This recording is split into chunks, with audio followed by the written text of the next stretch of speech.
বহিষ্কৃত চিন্ময় কৃষ্ণ দাসের কোনো কর্মকাণ্ডের দায় নিতে চায় না ইসকন বাংলাদেশ। স্পষ্টভাবে জানাতে চাই যে এ ধরনের ন্যাক্কারজনক ঘটনা এবং চলমান আন্দোলনের সঙ্গে ইসকন বাংলাদেশের কোনো ধরনের সম্পৃক্ততা নেই।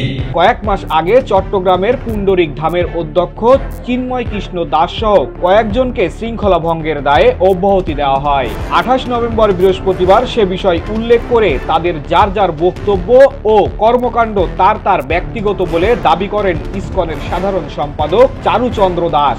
গণঅভ্যুত্থানের মাধ্যমে সরকার পরিবর্তনের পর থেকে কিছু মহল আমাদের সংগঠনকে বিতর্কিত করার লক্ষ্যে বিভ্রান্তিমূলক বক্তব্য এবং ভিত্তিহীন অভিযোগ তুলে সমাজে অস্থিতিশীলতা সৃষ্টির অপচেষ্টা করছে।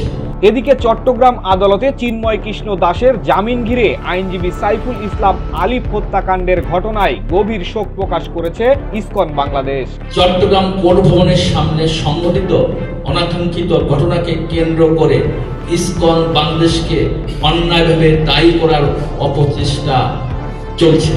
এর আগে সোমবার বিকাল 4:30টার দিকে চিন্ময় কৃষ্ণ দাস ব্রহ্মচারীকে ঢাকার শাহজালাল আন্তর্জাতিক বিমানবন্দর থেকে আটক করে ঢাকা মহানগর গোয়েন্দা পুলিশ। পরে তাকে গ্রেপ্তার দেখানো হয়। পরদিন মঙ্গলবার চিন্ময় কৃষ্ণ দাসের জামিন নামঞ্জুর করে তাকে কারাগারে পাঠানোর আদেশ দেন চট্টগ্রাম আদালত।